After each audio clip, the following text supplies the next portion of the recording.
Warning. The following podcast is utter nonsense and may cause agoraphobia, kleptomania, insomnia, and oppositional defiance disorder. We are required by law to provide you with this disclaimer for hazardous materials.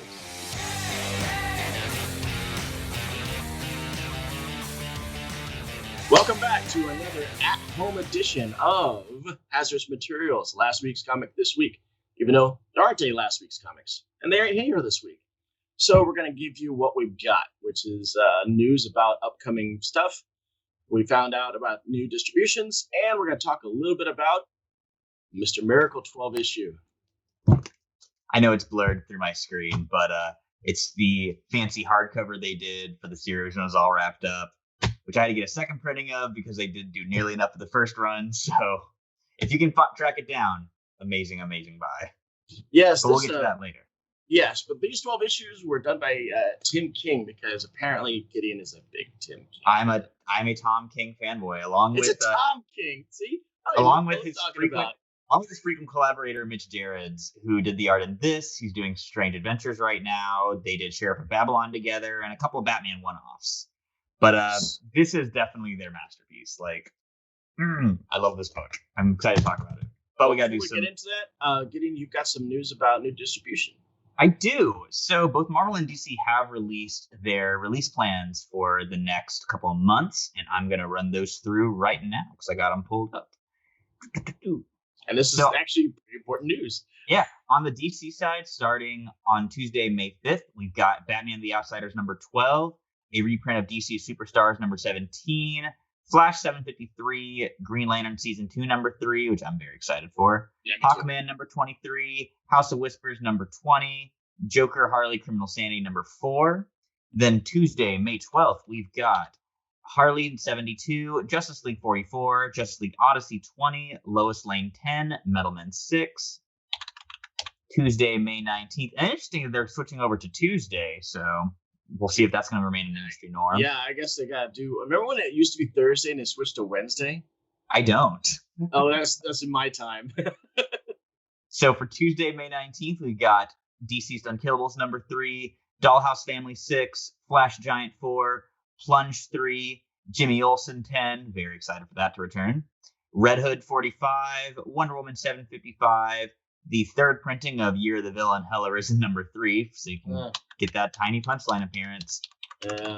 Then Tuesday, May 26th, we're getting Aquaman 59, Basketful of Heads 7, Batman Beyond 43, Books of Magic 19, Flash 754, He-Man number 6, Justice League 45, Lola Woods 5, Mad Magazine 13, Our Fighting Forces Giant, Suicide Squad 5, Teen Titans 41, Trifix 27, Wonder Woman Giant 4.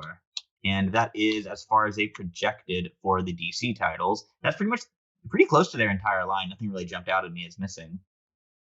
So at least all the books that I read are still on there. So yeah, I mean, as far as I understand, the books you're after are like Green Lantern and Jimmy Olsen.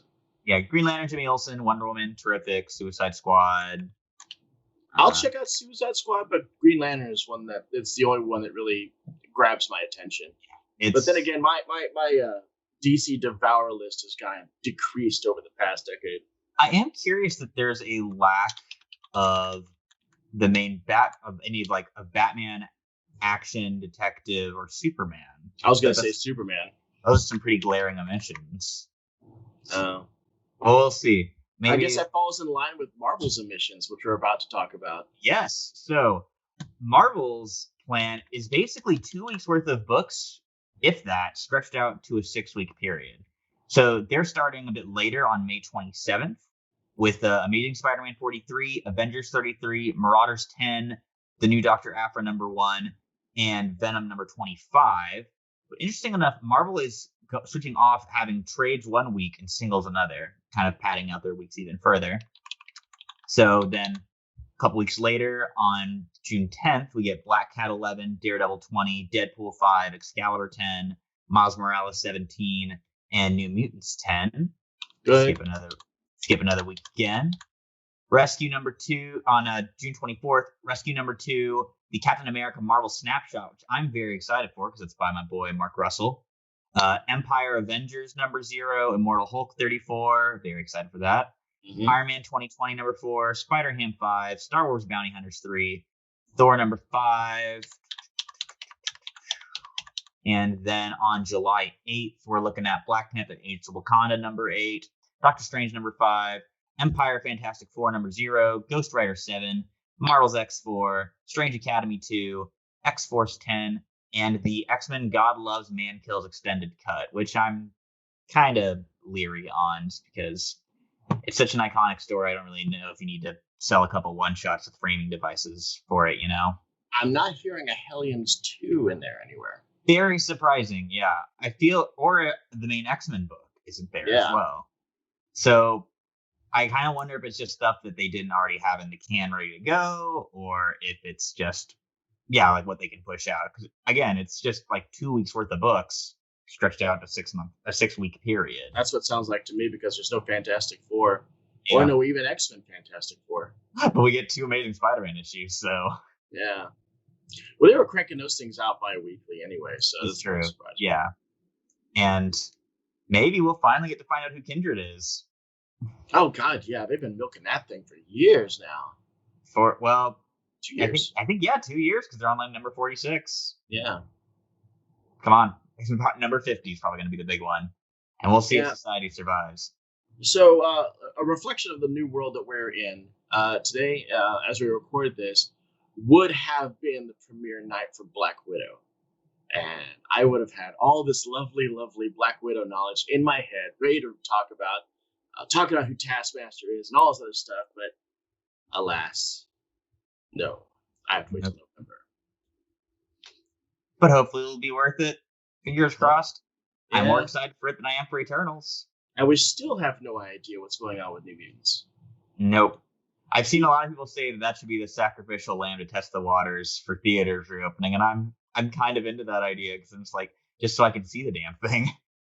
Yeah, well, like we talked about in a previous episode, Marvel, I believe, is looking to bank on New Mutants much in the way some of these other theaters bank on cheaply made horror movies that appeal to a particular audience. Got to get that Blumhouse money. Yep. Which, speaking of, so Blumhouse, as we all know, revived Halloween a couple years ago with the second best movie in the Halloween franchise. That's my not so hot take, because Halloween 2018 100% rules, and most of the Halloween movies suck. Yeah. But go ahead. HBO announced that they are developing a Hellraiser show with David Gordon Green and his associated production company with Danny McBride. And that's the best news I've heard in years, because I probably mentioned on the show before, I'm a huge Hellraiser fan. Like, Hellraiser is one of my favorite movies ever. Those first 2 movies are damn near untouchable for me. The remaining 8 are more miss than hit. I can't defend most of them, but... Are you a Pinhead purist? Does the actor in Pinhead's role be important to you? Yes and no. I think we could have a great new Pinhead, just because Doug Bradley is getting up there in years, and I don't know how willing he is to go back in the makeup especially for a show. That would be quite a considerably longer production schedule than for a movie. But I'd be open to a new Pinhead if it's good. The problem with the Pinheads we've gotten in Hellraisers 9 and 10 is they're not very good. Like, Hellraiser 9, they had to redub the guy, because he was, I think, a model that couldn't speak English, so they just had him stand and... Oh, they pulled a Ghostbusters too. Yeah. Yeah, Vigo the Carpathian wasn't even Vigo the Carpathian. I think he was actually voiced by Max von Sydow, if I'm not mistaken. Yeah, he is Vigo. Yeah, and by the way, a nice little side note to that is the 2009 Ghostbusters video game has a little what's the word you're looking for here? A secret. If you wander around, my brain is blanking out on the word for it. Anyway, if you wander around the firehouse, you'll find the Vigo painting. I remember that. And if you click on it, it will talk to you, and all the lines are done by Max von Sydow. That's so cool. It is very cool. R.I.P. Max von Sydow. Yeah. I'm sorry, world, that I sold the health of the world for a good Hellraiser franchise, but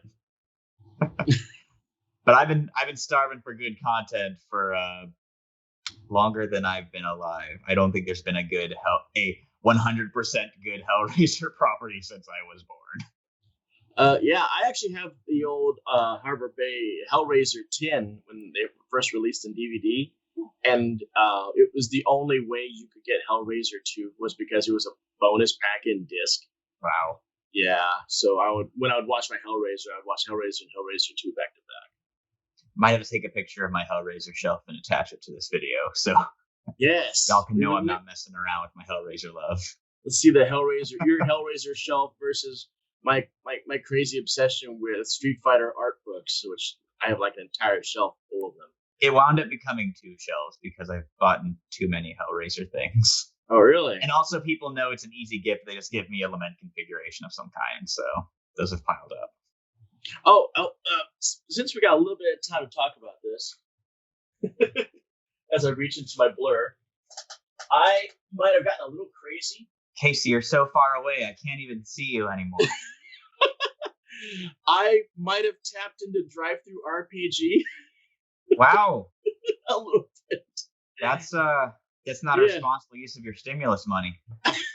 I was like, you know what? I'm fiending. These are all actually books that I have been wanting to get for the past year and a half, and I've never been able to. So maybe it's time I finally buy some D&D source books instead of Googling every question I have about making a character. Yeah, so that had to happen.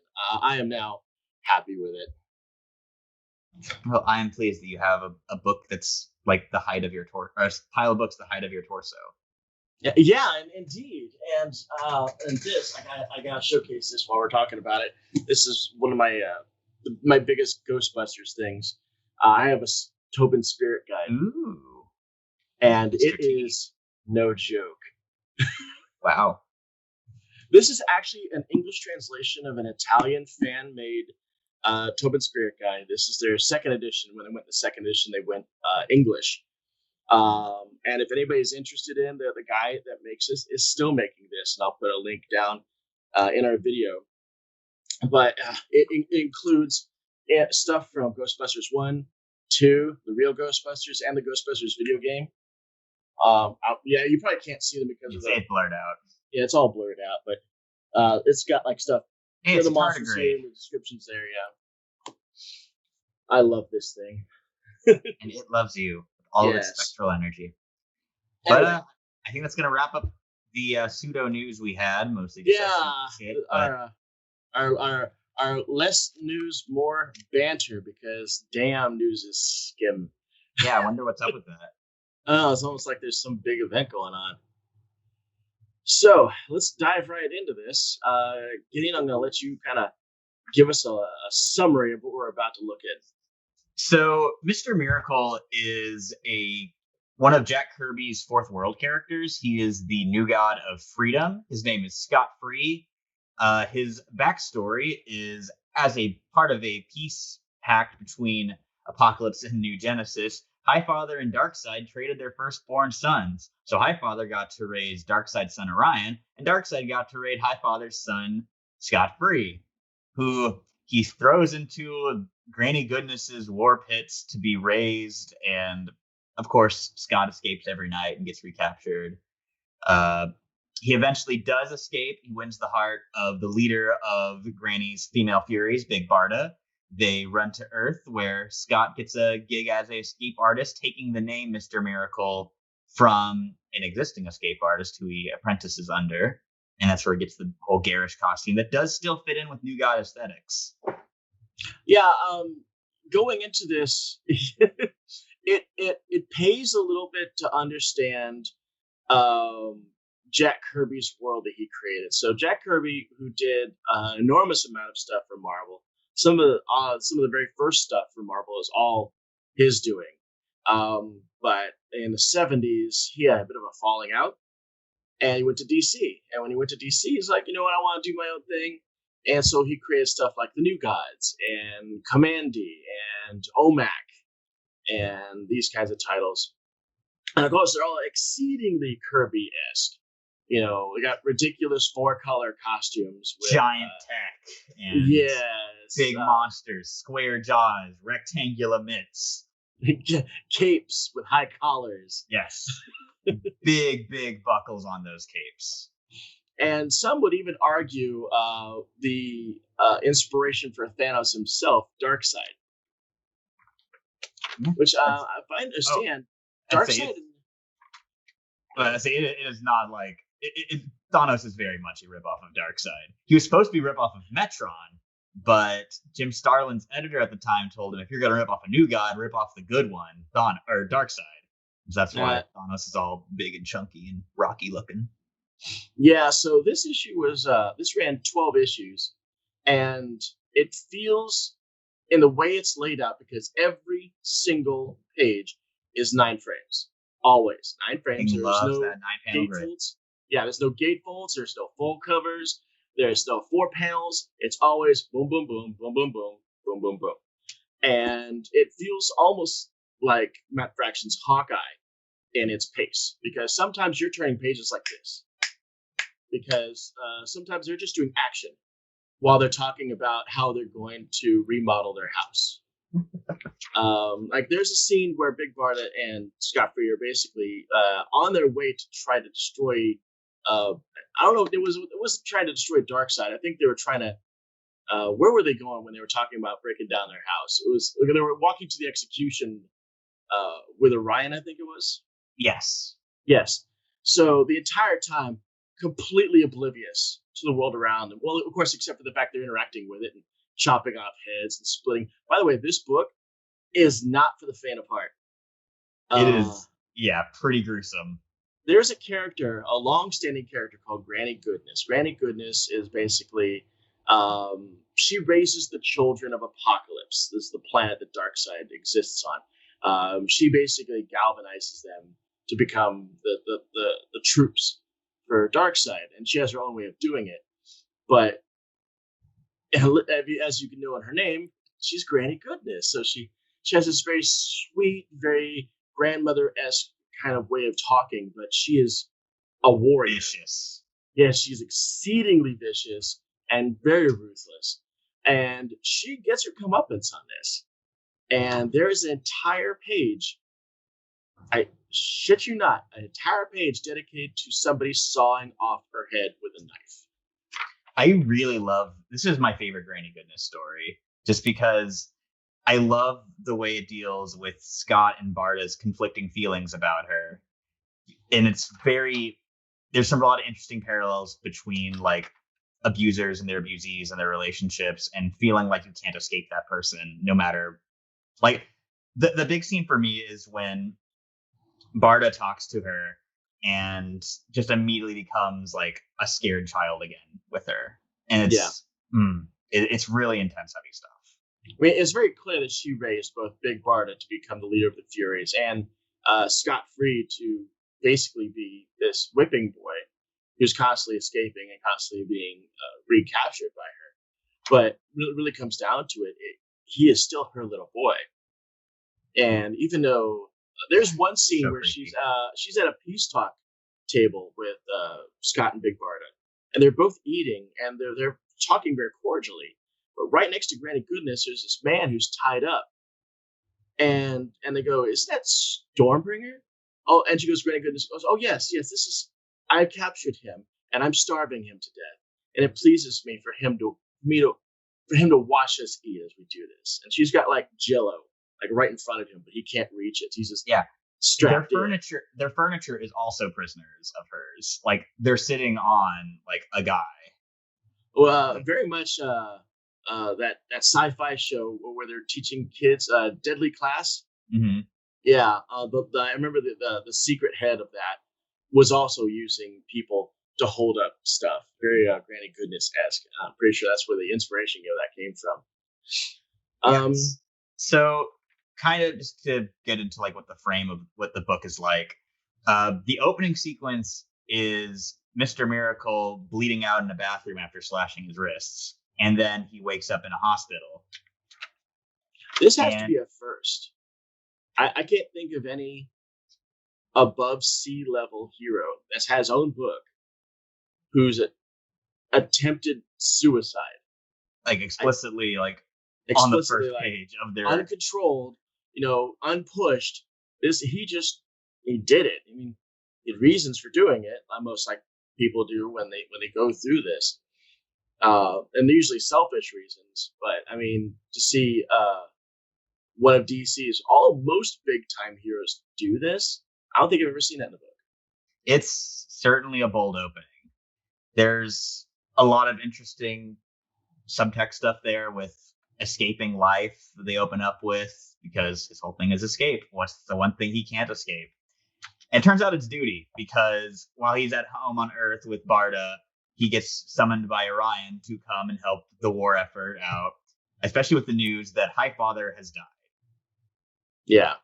That's a big part of them getting Scott to go and show up and help out with the never-ending war on Apocalypse and New Genesis. But throughout the first issue, you get this refrain starting off with one panel per page, but increasing in tempo until it's a full page spread of Darkseid is, which is one of the only time you get a full page is that big black page of Darkseid. Where it's just, and it's the same size of font, it's still a small one panel size font, but it's just sea of blackness, and it's just this haunting reminder of what makes Darkseid scary, is that he is as long as there is hate and evil and rage in people's hearts, he will always exist. And that's this specter hanging over Scott throughout the book, because they bring back the Darkseid is throughout the series. I've probably worn my t-shirt on the show a couple of times of the panel. Yeah, I mean, I used to have a roommate who was a big fan of Darkseid, and when he'd come in for work, our greeting would be "Die for Darkseid." I would just be sitting here at my computer, and he'd walk by in the hallway, go into his room, going, "Die for Darkseid." And I'm like, "Die for Darkseid." There's a fun panel from a Final Crisis that's been making the rounds again. Of it's in a factory after Darkseid takes over the world, and there's a banner that says, "To die on the job is to die for Darkseid." Become depressingly relevant again. He's just, I mean, I've noticed that whenever they talk about Darkseid, they never truly call him evil. They don't use that as a descriptor, because it almost seems like he transcends evil. He's not evil in the biblical, satanic, devilish sense, even though he's essentially the devil of this. He is the god cosmos. Yeah, but he's never called evil. He's called Darkseid. It's almost like he transcends it. Yeah, he's bigger than that. His Darkseid, conceived as the ultimate fascist by Jack Kirby, he is a haunting figure. One of my favorite things about Darkseid doesn't come up a lot, and I don't remember if they really touch on it in Mr. Miracle, because unfortunately I didn't get a chance to reread this. I'm just kind of flipping through to refresh my memory. But Darkseid is a coward. In the original New God stuff, he is running away constantly. Whenever there's time for a fair fight to happen, he just runs away. And that's, I think, an interesting character piece about him that doesn't really get a lot of play in modern Darkseid stuff. I feel like the temptation is to have him run out and go a few rounds of the Justice League, when I think it's much more interesting when he is this kind of insidious presence. That's Darkseid stuff when he just shows up on your couch reading a book. That's the scariest Darkseid. Well, as influential as Darkseid is supposed to be in this world and in the lives of the main characters, you never see Darkseid until the last two issues. Yeah, he is omnipresent tonally in the book, but he does not have a physical presence until the last act. But who boy is the good Darkseid stuff, and we'll get to it, because there is a Chairside-esque Darkseid moment in it.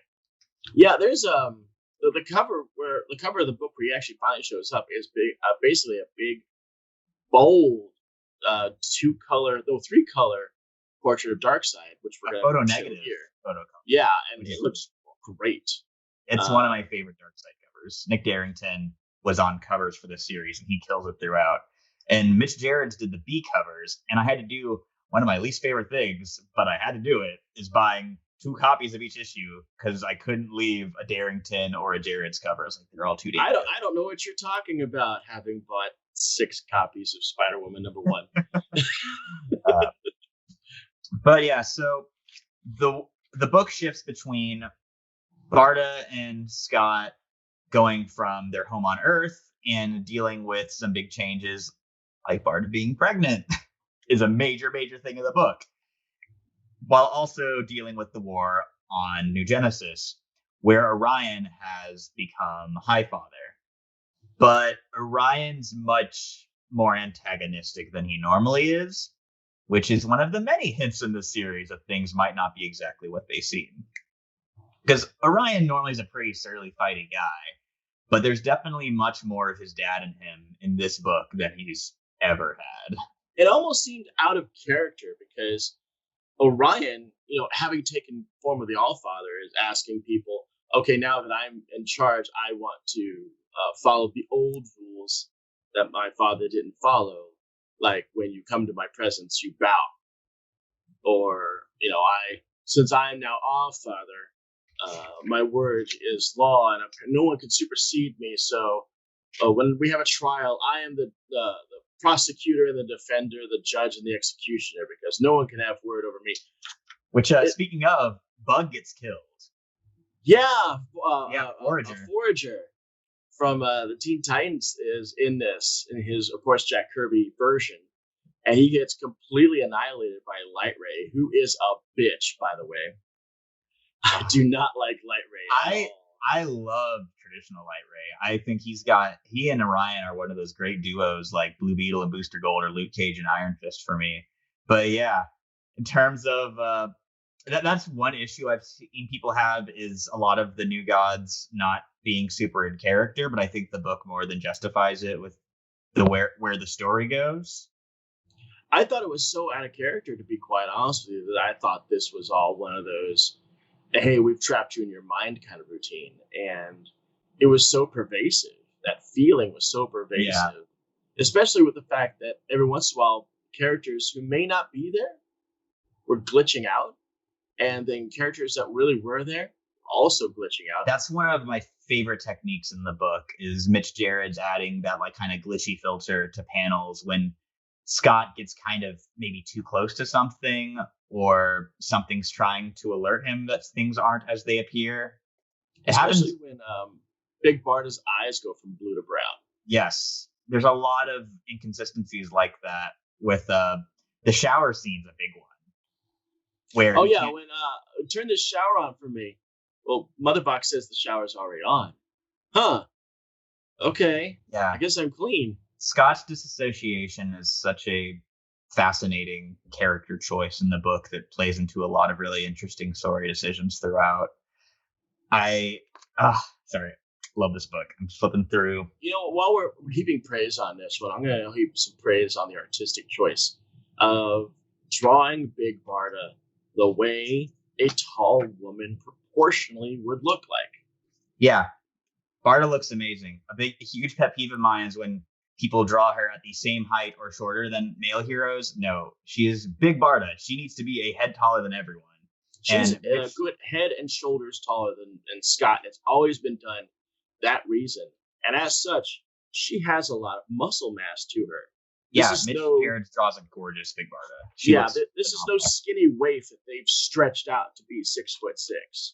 This is a very thick and muscular woman. And even when she like sits down, you know how very large and muscular people, when they sit down, they get that little bump on her stomach. That's just unavoidable no matter what you do. Hers is there. I thought that little real world addition was not only bold, but kind of cool. I mean, everyone's always wanting to, so many artists just want to create flat stomachs, no matter what you're doing, perfect butts, perfect shoulders, no matter what position they're in, because it's comic books. But the person who drew this obviously think, you know what, if a person was that big, what would they look like if they had a half short and they were sitting down? They'd have a little frumpy stomach a little bit there. And he drew that consistently. Mitch Gerard's absolutely excels at life drawing. Like, I was introduced to him not from his Punisher work, which I think was his first big 2 work, but in Sheriff of Babylon, he did also with Tom King, which was a very dark, super like photorealistic, well, not super photorealistic, but like his style of a Iraq war story. And so some of my favorite sequences in this book are when he's just doing like street stuff with Scott and Barda. Like I pulled up the scene where a fan runs into them when they're having lunch and asks for a selfie. Oh yeah. There's the I love you too. Like, you don't understand. I love Big Barda. And Barda responds with, doesn't everyone? And I'm glad that they walked away from the trope of somebody walking up to a power couple and only engaging the popular one and saying, here, hold the camera. And when I saw her do that, handing Big Barda the camera, it's like, oh, great, we're going with that trope. And then when she recognizes Big Barda, she goes, oh, no, everybody get in on this. I'm like, good for you. And the best selfie face ever. And this one. Yeah. This character, Tessa, actually shows up in Strange Adventures #1. She's one of the people in line getting a book signed by Adam Strange. So a fun little continuity bit. That's right. We did. Yeah. We looked at that. She is definitely a fangirl. And in this same issue, we get one of my favorite New God characters, Jack Kirby's middle finger to Stan Lee, Funky Flashman. I was about to bring that up because man, does Funky Flashman spit out everything that Stan Lee does. I mean, God. There's no way around it. And now, Funky Flashman proudly presents the X-Pit Executioner, the Granny Goodness Gutter, everyone's favorite escape artist, the sensational Scott Free. I like how he walks right up to Scott Free just out of nowhere and goes, Excelsior! Yeah, one of my favorite classic New Gods bits is it's Funky Flashman's introduction, and he does this whole razzle-dazzle spiel, and it's him after the presentation taking off like his hair and beard as this one giant solid piece and putting it aside. Which was not a super subtle stab from Kirby's position. No, and I don't blame him at all. Like, and you can go back and read interviews from Kirby.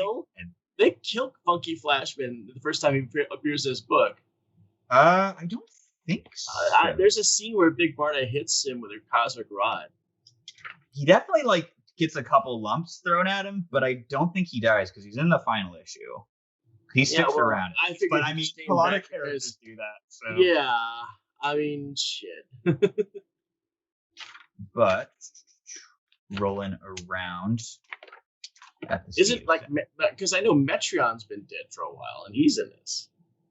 Yeah, this book doesn't particularly care about what was going on in the at the DC universe at large, and frankly, that's for the best because I'll say it, DC doesn't really know what to do with the New Gods most of the time. Most of the time, they just have them do punchy stuff in Justice League, and that sucks. It's the worst use of the character. Oh god, well, I'm gonna rib off my favorite whipping boy, the Green Lantern writer who will remain unnamed because I've already dragged through the mud a few times. Yeah, you talking about the God Hand? I'm talking about the time that out of nowhere, the New Gods decided, oh well, we're gonna destroy the Green Lanterns, not stop them, not disband them, kill them, out of nowhere, completely off character. Now, and that's all this shit is basically the New Gods saying, oh well, we're just gonna do this. It was very bizarre, but I did like Becca becoming a Sinestro Corps member. I enjoyed that. Yeah. But then the whole thing ends with, it was like the worst trope imaginable for resolving this was all misunderstanding. We're sorry. I'm like, seriously? and then because the Indigo Tribe betrays the Green Lanterns halfway through this with no explanation, no resolution in the years since this story has gone out as to why they did it, and we haven't ever seen them again. Every day you make me more and more glad that I stopped reading Green Lanterns when Johns left, and I started reading again when Green Lanterns came out. Good decision. When I was talking about the fact that this guy has dismantled everything that Johns made great about all the lanterns, I wasn't lying. It's so painful to watch him do it with such abandon. Just effortless. Hey, we got all these really cool characters. I don't really care for them. Let's kill off all the blues. Let's make the Indigos all traitors with absolutely no explanation. Let's pair up the Green Lanterns with the Yellow Lanterns, but then let's break it up with the most contrived and off-character storyline we can think of involving one of the most sympathetic Green Lanterns ever, Serrano. Yeah, and then we're not going to resolve that either. We're just going to throw that out there. And Sinestro is like doing his own thing with this new ring, which we're not really going to get into that much. Yeah, let's say we've gotten pretty wildly off topic. I know, but man, you know how much I truly love Green Lantern. I mean, I've got a lantern ring right here in this box. And when I talk about all the things I love about it, and this writer has destroyed all of it, I just get mad. And well, looping it back around, he and Johns both have it in common that they cannot write the New Gods worth a damn. Yeah. So let's talk about good New Gods. So, one of my favorite sequences of the book is probably the best sex scene I've ever read in comics. It's so Mr. Miracle's whole thing is he's an escape artist, and Big Barda is a very tall, buff woman. So their sex life has been pretty obvious what their deal is. But I'm very glad that we get it official with of course the page is blurred. Yeah. So we're gonna have Rob, our producer, put this up. But Scott 100% gets tied up and has his Mr. Miracle mask over his crotch, which feels like a nice little homage to Hawkeye's creative censoring. Yes, Matt Fraction. I still firmly stand by the fact that Matt Fraction has a deep influence on the way the artistic direction of this book. Well, that would be David Aha, not Matt Fraction. Matt Fraction is not an artist. He is an artist. You know what I'm talking? I'm talking about the artistic direction. I didn't say the art. You did say the art. Oh, shut up. You know what I meant. But regardless, amazing sequence that leads into Barda being pregnant. And Funky Flashman manages to finagle his way into being their babysitter.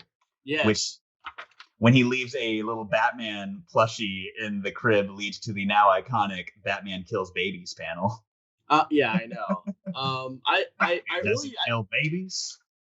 I actually started to really enjoy Funky Flashman, especially during the scene where they're talking about the story that they created. Mm-hmm. And Scott's like, he can only say 6 words. What are you talking about? He provides a story. I provide the words. Direct Jack Kirby reference right there. Also, let's talk about some of the other Easter eggs that were hidden in this thing. Like I don't know if you're too young enough for this, Gideon, but I know our producer Rob, who's more my age, will remember the show Dallas. I know Dallas. Okay, I'm familiar with Shooting JR. Oh, okay. So you understand that Patrick Duffy's character was killed off in Dallas, mm-hmm. and their contrived way of bringing him back was saying that the scene he was killed, the season he was killed in was one gigantic dream, and like his wife or girlfriend or whatever it is wakes up and goes into the shower, and he's like, "Hey, good morning." He's like, just there, alive, and they do that with Scott. You know, when Big Barda walks in, and it's like, is it beat for beat as she's taking off her stuff? He's like, "Good morning." It's like, wow, they slipped a Dallas reference in here. The problem, I'd say, most surprising place to see a Dallas reference. Yeah, I didn't expect that one. But yeah, all the stuff going with Funky Flashman being Stanley. I mean, more in appearance, also in the way he talks, and obviously just in the story hooks. And the story he talks about, the Sun Eater, the story that he and Jacob came up with, I thought was really cool. There's another great issue is when Big Barda gives birth and the female Furies all are just chilling in the hospital. Yeah. What's the name of that weird green Fury that rhymes and is just completely manic? That's Mad Harriet. Mad Harriet, it seems like she's just one slight push away from going crazy and killing all the killed kids in that place. Yeah. I love the female Furies. I will. I could talk about length. They're some of the best villains in DC's pantheon. They should have been the villains of the Justice League movie. Much more interesting than Steppenwolf, and there's like 5 of them. Yeah. I like how that larger Fury is like sitting right next to Mad Harriet when Mad Harriet's just going off on herself, and she goes, "Ooh." Stompa's great. Lashina is great. Bernadette is the best name for a character ever. Like, yeah, that's Desaad's sister, right? Yes. Yes, this is a knife. I'm lending it to you.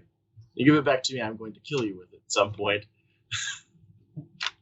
I like how completely cordial the enemies can be. Yeah. With this, because they've been fighting for thousands of years. It's practically their nature. They're just like taking a break at this point. We're gonna take 5 days to hang around and jump into the fire lakes and enjoy the food and all that kind of stuff, and then we're gonna go back and yell at each other.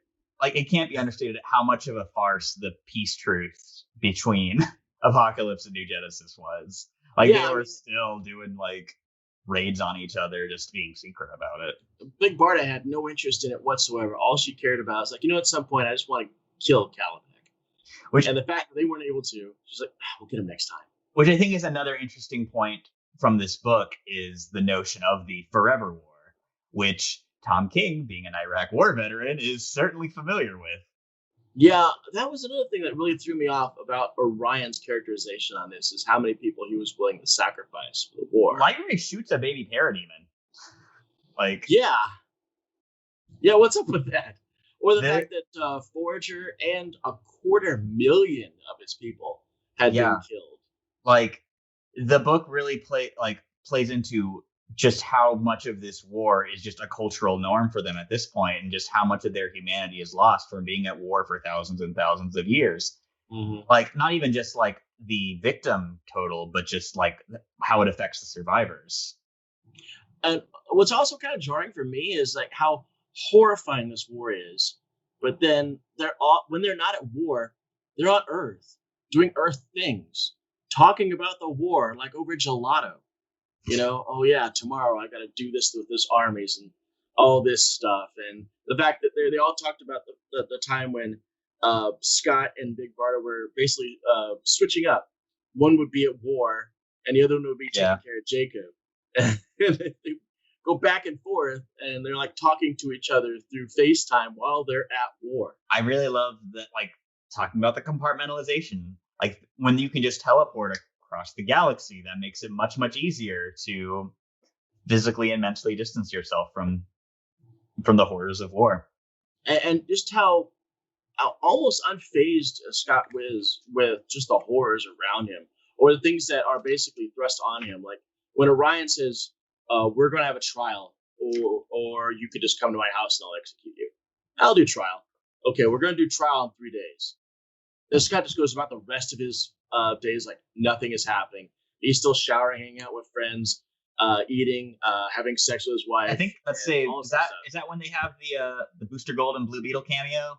Yes. When they're walking out of a bar and they're all drunk waiting for an Uber? Yes, that is not big enough for me. I need to have some blue and gold. I need more blue and gold. I say, while I do love blue and gold, and I don't know if I want this team to tackle them, just because Tom King's track record with Booster ain't great. Really? Tell me about it. Well, there's Heroes in Crisis. Oh God, never mind. Heroes in Crisis and his Batman arc the Booster arc is the worst part of his Batman run, and it's all just leading into Heroes in Crisis. Oh, but I don't know how much of that I blame on him and how much I blame on editorial decisions. So I just remember that Tom King is the guy that did the lead up to Batman's wedding. I've been trying so hard to help you to rehabilitate Tom King's image for you. It's like, no, here is why we all thought these would be very good books. And while I obviously have come around with Vision, and clearly also this. I mean, this is obviously not the cultural landmark that Vision is. I'm going to say that now. This is a page turner, and considering the fact that I don't like the New Gods. I will risk my fan card by stating that I don't like Kirby's creations at all. I hate Commandy. I don't really care for OMAC. I hate New Gods. Whenever they show up, it's boring to me. So yeah, look at Giddy's about to lose his cool now. One second. We're gonna have to edit this out in a second, but give me 1 second. I'm gonna grab something. Here he comes. Oh my God! Look at that. The thing is huge. Yeah, hold on. Let me unblur it so everyone at home can see this in all of its glory. Okay, I should continue my diatribe from the edit. Here we go. It's my fourth world omnibus. It is every Jack Kirby fourth world story. I fucking love the New Gods. I don't care for them.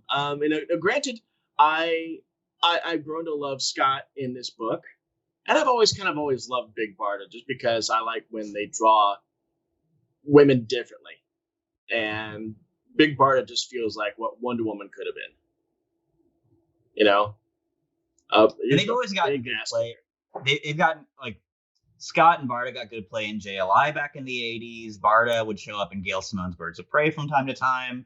They're probably the two, like outside of Darkseid, the two most used New Gods.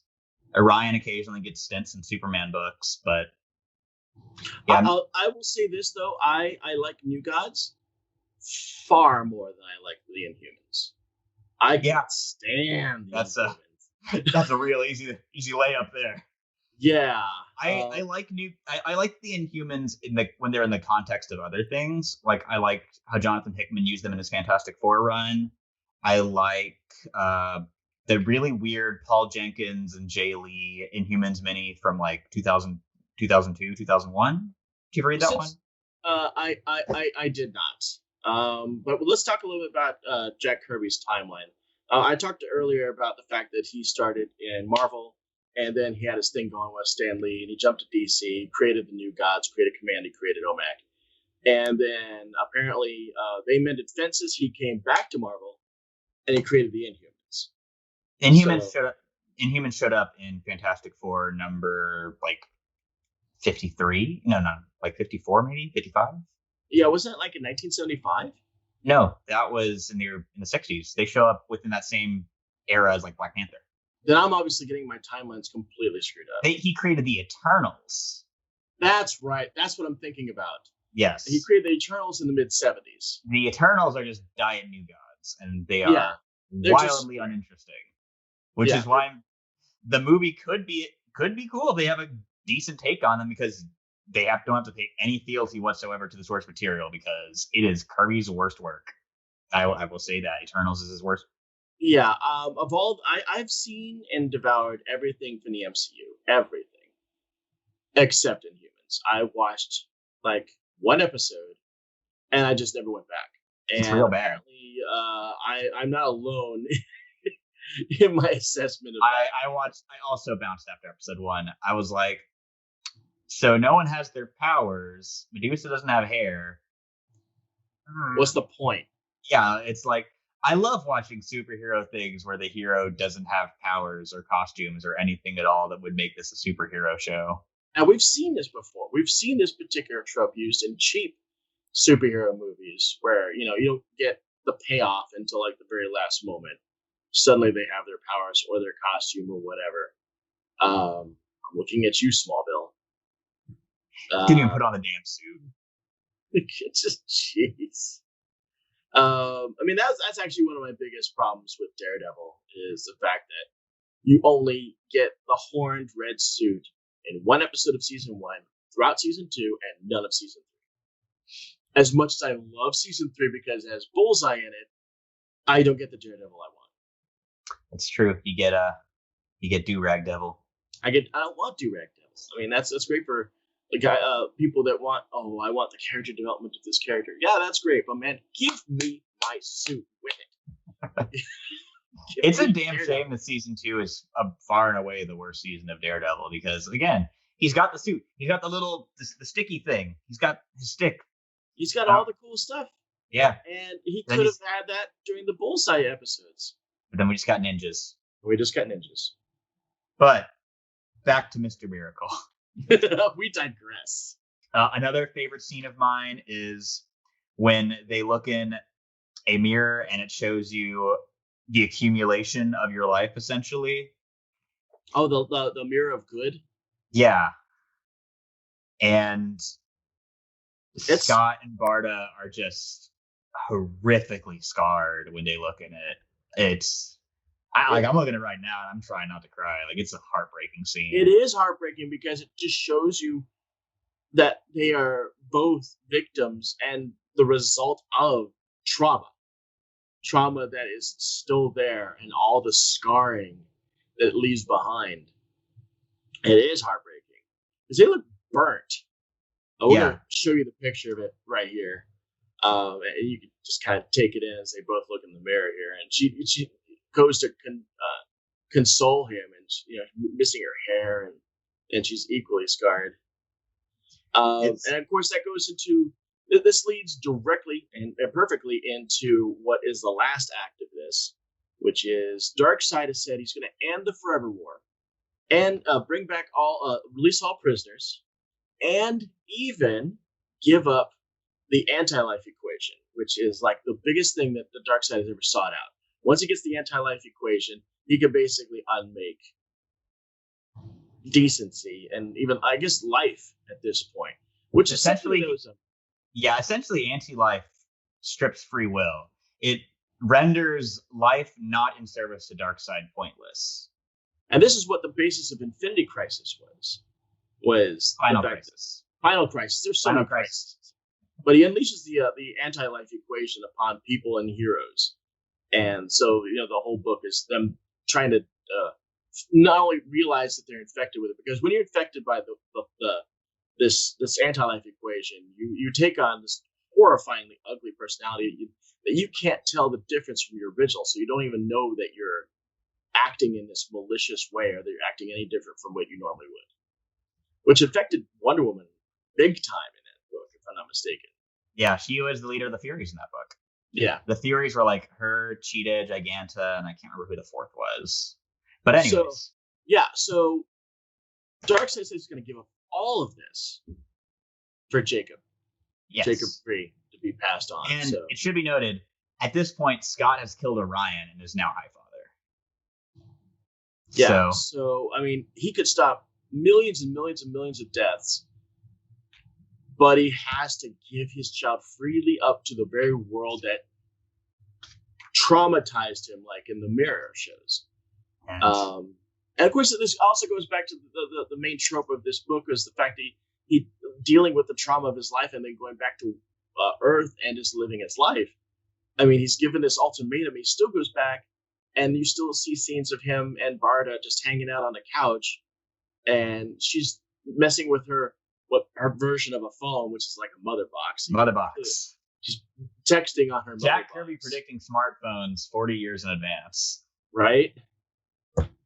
So 30 years since smartphones started in like 07. And even though they're showing this and it's a casual scene, Big Barda has a very grim look on her face. And Scott's like, we know we're going to have to do this, and we're going to have to give up the kid, and we're going to do this tomorrow, but we're going to get out of this, and we're going to kill him. And you can see the smile broadening on her face. And she goes, and I'm probably going to die doing this, but I'm still going to do it. And Big Barda, without missing a beat, I'm in. And they show up. Kids. They show up. And they bring a veggie tray. The veggie tray. I love this trope. My beloved mundane Darkseid stuff is, and we'll show the page right here. Yes. Darkseid gets his carrot, and dips it in the ranch, takes a bite, and dips it again. Yes. Double dip Darkseid is better than any use of him in Jeff Johns' Justice League run. And this is the same thing that they use. They use the veggie tray when they're also dealing with Orion and the execution. Mm-hmm. They go to the execution of Scott Free with a veggie tray. It's become a thing at conventions for people to get Tom and Mitch to sign veggie trays now. So Darkseid, true to his word, stops everything. And since he cannot unknow the anti-life equation, he basically gets rid of his application of it, which is the Omega Beams. And he tears out one of his eyes and throws over to Big Barda, who squishes it. And the entire time, Darkseid knows. Darkseid knows that Scott Free is going to come here to kill him. And him and Desaad is like, you have come here to kill God, which is what they commonly refer to. You were here to kill God. And Scott's like, how am I going to do that? Am I going to escape him to death? That's all I got. I got no weapons. I'm a normal guy that escapes things. And he's like, you have still come to kill God. How am I going to do that? Well, all right. Good point. And so when Darkseid gives up his eyes, the stroller that nobody inspected with Big Barda suddenly comes up, and it's like this crazy Omega Beam mother box to the bottom side of the stroller dishes out and hits broadsides Darkseid with it. And Gideon, if you want to express what happens after that. So yeah, Scott beats Darkseid to death. Just repeatedly stabs him in the face. Oh no! That happens after. He pulls out the knife that can cut gods. That's right. Made of Orion, and he stabs him in the eye because the stroller doesn't work. So basically, he kills Darkseid. He's successfully escaped the situation. And then Metron rolls in and reveals that there is another world. And that's kind of where we get like the climate, what the book has all been leading up towards, is maybe Scott did successfully kill himself. Maybe he is trapped in some sort of anti-life, like feedback loop. Forager shows up and says, "You're just in hell forever." It's like you kill one devil, and then another one shows up, and then another one shows up, and that's it. Yeah. But then he gets Oberon. Isn't Oberon the one that tells him, "Hey, by the way, you're in heaven. You have all the things that you want. You know, you got your wife, you got your kid. Darkseid is dead. All the wars are over, and you can relax." And then the whole series basically ends on this beat. You know, and you don't have to escape. Like, why is this any less real? The particular line is that I really love. Let me find it. Hey, Scott, listen. That other world Metron showed you, all those crises and continuities that never make sense, that world full of superheroes who always end up hunky-dory, you think that's more real than that wife of yours, that kid? It's so good. Like, yeah, in a world of superheroes, like, what's the difference? Yeah, in a world where there are 52 other Earths, why is one reality any more real than another? And like I told you when I was reading this, that I felt like from issue 1 that Scott was in some kind of a fugue state. He was basically either trapped in his mind or he was put in an artificial construct, and he had to free himself. I thought that was the whole part of the book, is that he had to escape the ultimate unescapable thing, which was a false reality. But I guess to a degree, let's say he escaped the mundane rat race of superhero-dom, of superhero comics, of having an issue come out every month and having to deal with that threat and having an existing status quo that never changes. He got to have a kid. How often do superheroes get to do that? And the kid stays alive, you know? Or does gets aged up to 12 to 17 years and sent into space? Yeah, I mean, and then the last page outright just says, "Oh, hey, by the way, there's not going to be another book until there's another Mr. Miracle, so enjoy." Yeah. The Mr. Miracle series will not be continued. Its new and thrilling successor will be on sale soon, which is Strange Adventures, which is also shaping up to be very good. Don't know if it'll be as good as this book, because this is one of my favorite books ever, but I also want to, now that we're kind of at the end of here, something I forgot to bring up. Every issue ends with the closing narration from an original Jack Kirby Mr. Miracle issue, which is such a good touch. I adore it. The first issue, I think, calls back to Paranoid Pill, which is one of the best Mr. Miracle issues. But, and I mean, you can, it's all very clearly like classic Kirby narration. The opening page is, "You will have to decide when you confront the strangest, most incredible hero ever to appear in comics. You will see what he does. You will wonder how he does it. But always waiting in the wings are his two greatest enemies, the men who challenge him, and Death himself." meets Mr. Miracle. Like, Yeah. its reframing of classic caption boxes is so. I noticed that, and I was like, because it's kind of hard to figure out where the issues begin and the issues end until you get the very obvious cover page. Well, I gotta say that sometimes when we do these, having to go through 12 issues of a book I've never read before, and because I'm an awful procrastinator, I always do it in one day, every single time. That when I opened up this book, it's like, crap, I'm going to slug through Jack Kirby stuff. 12 issues of it. 320 pages of it. This is going to be painful. But I trust Gideon. And I trust Tom King. Let's see where this goes. And I just sat there. What I thought I was going to read 30 pages. And then I was just going to go about my daily thing. And before I knew it, I was 85 pages in. Because I was just going. It's an incredibly addicting read. Yeah. And if you haven't read it before, do it. Like, I know we kind of go through the whole basic story beats and all in these things, but there's so much stuff that we don't get to cover. And there's just, book is filled with just great little character moments that just endear you to Scott and Barda. And we didn't even really talk about how well the action sequences are plotted out. But, like, good Lord, Mitch Gerrits can block out an action. It's excellent. There's, and let's also multiple talk ones. about Big Barda's butt. We can't talk enough about it. But there's a couple of action sequences, and I'll try to find one to put on here, where they maintain the 9-panel grid, which is a very fun little visual device to signify Scott being behind bars. But aside from that, where they'll have just like a landscape, and they'll have Scott and Barda moving throughout it. So it's like one image, like almost like a scroller. Yeah, like exactly. A video game scroller. We could use the page when they're arguing about chopping their living room in half and making a new room. Yeah. I really love the one where they're going through the tents in Granny Goodness's camp, and the sound effect is sneak, sneak, sneak, sneak, sneak, sneak, sneak. Oh, I love that. Fight, fight, fight. Yeah, it's a really fun one. That I can totally see with the Hawkeye comparisons, because that feels like a very Fraction and Aha page. Like, it's got that same kind of beat of physical comedy to it. Yeah. Which, yeah, as dark and intense as this book gets, also has hysterical moments. Like, again, the dark side with the veggie tray. That's an all-timer. Also, Orion also went for the carrot in the ranch, showing you that he is a son of Darkseid. Yeah. There's a lot of really fun stuff, a lot of fun foreshadowing, again, of like maybe something's not right, with Orion glitching into Darkseid occasionally, which I thought was pretty neat. Yeah, the strange trope of seeing the face of God.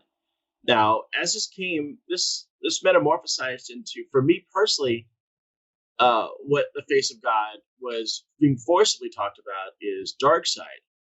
But I knew, in a metaphor sense, the face of God, in a lot of literature, is the faces of someone's child. So it became clear to me that the face of God was Jacob, as he was looking into Jacob's face. And I thought they were going to hammer that home, but they left it to us. There's the mirror page, because they mirror that face of God page from when Scott's a kid. Like, at the end of the book, they do a perfect mirror of that page. So that's as close. This ain't a Jeff Johns comic. They're not hitting you over the head with what things mean here. And also, it felt like the story that Funky Flashman made with Jacob was basically the answer. Yeah. Of everything, It felt like he was telling him, hey, this is what you should do. Take this person who's not used to this love and give him his love, and he will give you the keys to this victory. And I was trying to wonder where I was going to see the payback on that. And maybe I just didn't look deep enough, and it's still in there. And maybe that, of course, necessitates a second read. Yes. Always reread it. It's a book that I revisit myself from time to time.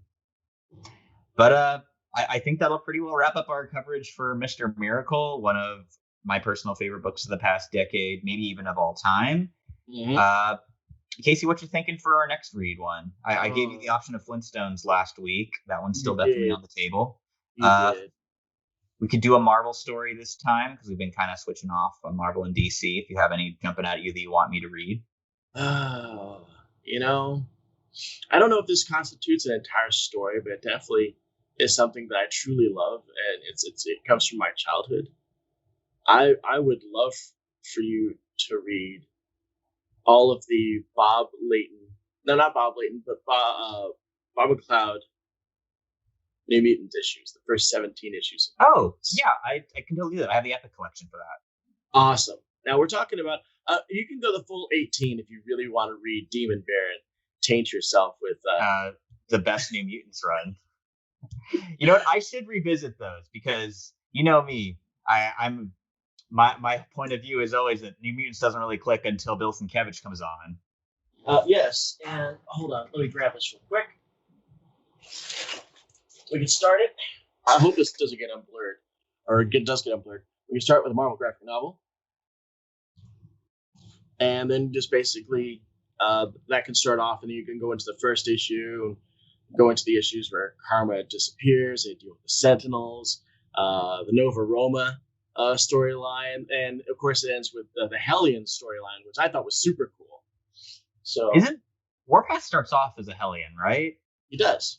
Cool. As I was remembering that right. I can never keep the original Hellion straight because there's like what Empath, Warpath, Empath, Cat's Eye, Terra, Roulette, and Jetstream. Jetstream is the one that's like Diet Cannonball, right? He's the or Cannonball's the Diet one because he can like turn. Yeah, Jetstream has got powers, but his powers is one of those uncontrolled mutants where he needs technology to help it focus it, or he'll burn himself. So he's got like cyborg parts in him that refocus his. He's on, yeah, the one, the Bill Sienkiewicz's first cover for it, where it's Cannonball and him are flying side by side. It's that red cover, and they're like do, and then Jetstream's knocking him, and Cannonball's doing the reacting, which I actually love that cover. I love that cover. You know what? This is actually great setting up our next two because we'll do those, and then we can read all the Sienkiewicz ones. Oh my god! So we're gonna look into. New Mutants graphic novel number 4, Marvel graphic novel number 4, and then 1 through 17, which is about 18 issues. But it's like 80s stuff, so it's 80s paged, so you'll be able to tear through it real quick. We're talking like 22 pages a shot. Alternatively, they are Chris Claremont issues, so they are incredibly dense.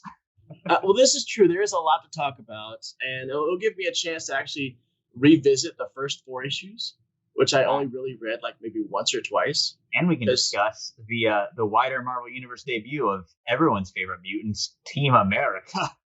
Oh, yes. Yes. We're going to talk about Team America. We will talk about Team America. We will talk about the Marauder. We will talk about Are You Ready? And Lobo. And I forgot the name of that really white guy. Yeah. It's going to be a good time. I'm excited.